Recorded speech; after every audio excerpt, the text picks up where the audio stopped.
Welcome back to KP's Kingdom, cooking with KP, and today I'm going to show you another quick meat hack. I'm going to show you how to make Asian lamb cuts for making really quick little stir fries like Mongolian lamb.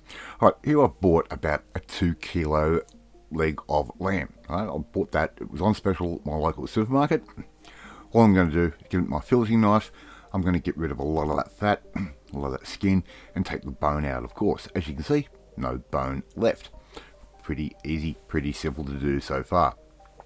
But we've got a big floppy piece of meat, so what we're just going to do, get a bit of kitchen twine. I'm going to tie that up nice and tight together, and I'm going to get that even tighter again. You've probably seen me do this with maybe beef or pork, but this time I'm doing some lamb.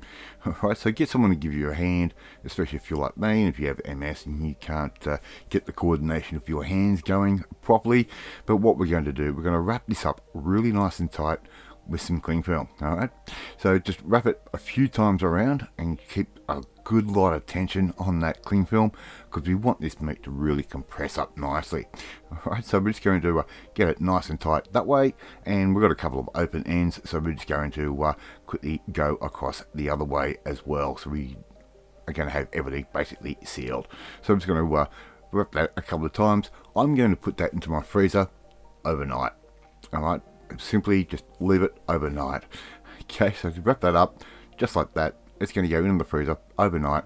I'm going to take it out the next day, of course, and then we're going to be ready to make some really nice Asian lamb cuts.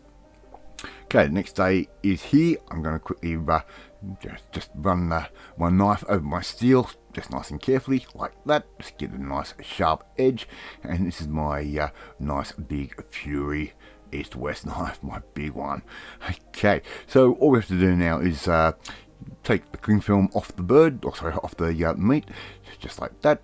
Pretty nice and simple. Now that meat is going to be really nice and compressed. Now you might want to leave it a little bit so it can defrost just a smidge, but I'm going to try and cut this just as it starts to defrost, and what we're going to end up getting is these beautiful thin shavings of lamb, and that will cook in no time in a wok or a fry pan.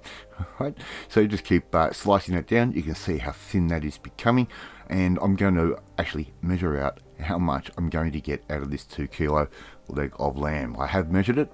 It's around about 1.96 kilo as it sits right now, and that is minus the bone. But at the price I got it for, it's still less expensive to do this than it is to actually buy the pre-cut lamb. So just keep going through, look, put it into bags as big or little as you like. I'm going to put these into 250 gram bags. When you get towards the end, just dice it up. Don't risk slicing your fingers off. Those little slices there would be great to make a quick little curry or something like that. Alright, there you go, another little kitchen hack from KP. My Asian lamb cuts. Love to see you try and make this at home and save you a few bucks. Don't worry, that bone didn't go to waste. It went to my nephew's puppy. He loves chomping on a bone. Thank you so much for watching this video. Really do appreciate it. If you like this video, hit that like button. Gives me confidence. Should make you feel warm and fuzzy too. Don't forget to hit that notifications bell. You'll be notified every time a new video goes up. Please share this video with all your friends on all platforms of social media. We are trying to get the name of KP's Kingdom out there. In the meantime, if you want to learn a couple of quick kitchen hacks just like this one, like I do, we need to come and join the family, my family. Hit that subscribe button and you'll never miss another one of my videos again. Alright, I've got to come up with a recipe to start using up in this lamb. Anyway, I will catch you next time. Bye.